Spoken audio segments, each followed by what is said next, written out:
In this video, we are going to be making this rose petal inspired masquerade mask with a ribbon rose. Let's get started by reviewing some of the supplies and tools we'll need. A blank mask, black and gold paint, wooden dowels, stem wire, needle nose pliers, duct tape, textured cardstock, scissors, a paper trimmer, hot glue gun, ribbon and matching thread, a ruler, and bedazzle stickers. Step 1. Paint around the eyes. Take some black paint and darken around the eyes. It'll be a lot easier to do this now than after you've applied the paper. Step 2. Paint the handle. Take some gold paint and paint all around your wooden dowel. Don't worry about getting all the way up to the top of the edge. That part will be covered by the ribbon rose.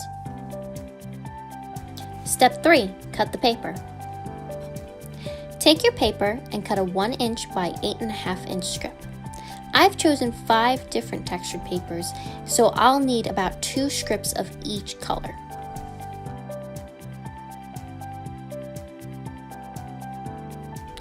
Take your scissors and cut out a petal shape that's about 3/4 of an inch wide.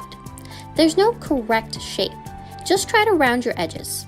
You're going to want to have these all be slightly different anyway. To speed things up, stack the strips together. Again, since you'll want these all to be slightly different, don't worry if the papers shift around a little while cutting. When you're done, you'll have a nice little pile of about 120 petals. Step 4. Wrap the handle with wire. Take your needle nose pliers and create a little loop at the end. Since we painted the mask and dowel before cutting the paper, they've had enough time to dry. Hook the wire about 2 inches down from the unfinished tip. Make sure to check it against the mask. Next, loop the wire around the dowel. You're going to want to keep the spacing even, so pick an angle and stick with it.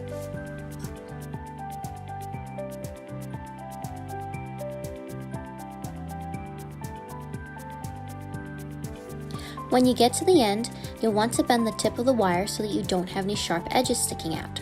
So bend the wire back onto itself and squeeze.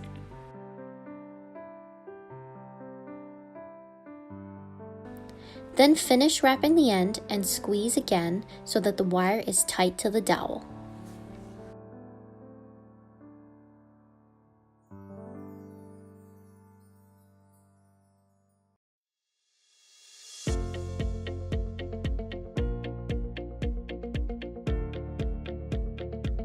Step 5. Attach the handle. To ensure that your handle is securely attached to your mask, I recommend using duct tape. Rip your tape into thin strips that you can apply easily.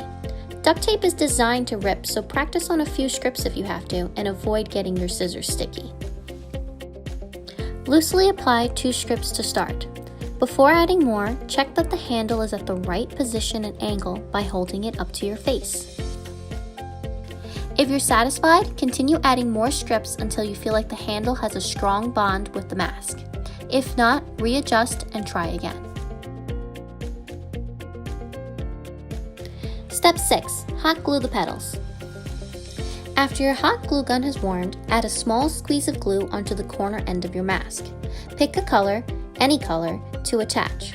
Remember, hot glue is hot, so don't risk burning yourself. You have plenty of petals to work with and can take off and reapply if needed. Continue layering petals around the handle.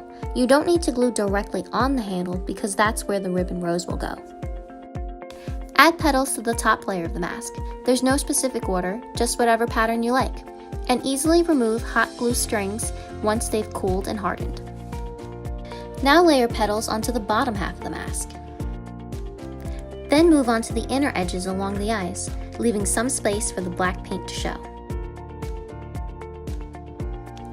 Now you'll want to mirror your petals onto the other side of the mask. You might need an additional line where there's no handle. Reposition the mask so that it's facing towards you. Add the petals to the top, being mindful of symmetry.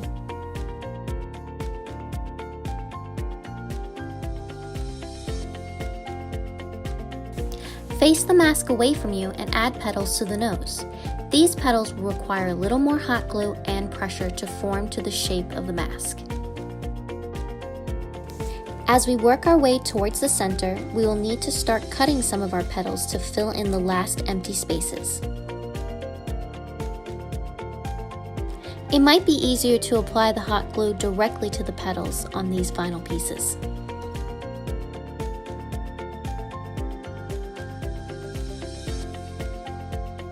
I like to cut a little tiny circle piece for the very center of the mask. Let's go back and add one more petal to the top of the handle before moving on.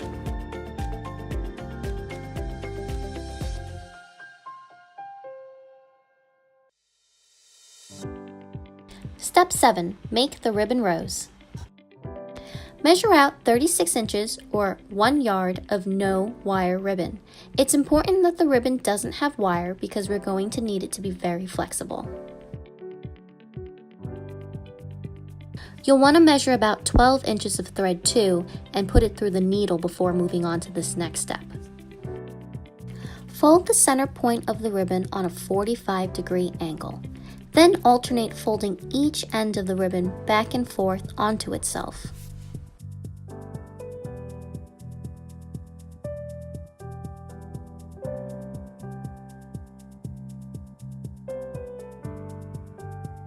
Continue doing this until you reach the very end. Then pinch the last 2 folds into each other and let the rest of the ribbon unfurl out. Loosely hold onto one end of the ribbon and begin to pull the other end to create a rose. You might need to practice this a few times until you get it just right.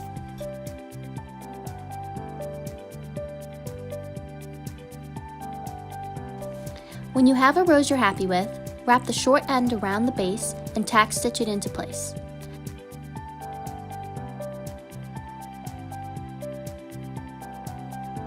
Cut the excess ribbon off and save it for another project. Step 8. Attach the rose to the mask. Take a bit of hot glue and apply the rose to the handle. If there's some leftover space, add a few more petals and really fill it out.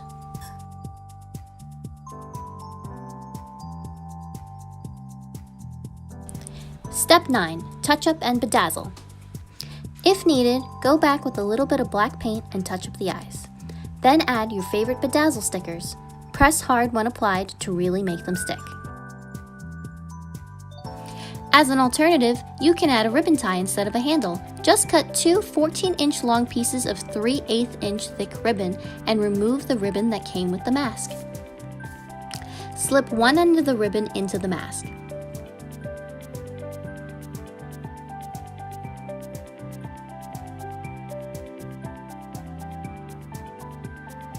Then add glue. Pull the ribbon back onto itself and hold for about 10 seconds. You can use the end of your brush to really press it in. Once hardened, add a second squeeze of glue and pull in the other direction. And there we have it, our rose petal inspired masquerade mask. What's great about this project is that you can use whatever paper or accents you want to match any outfit or theme.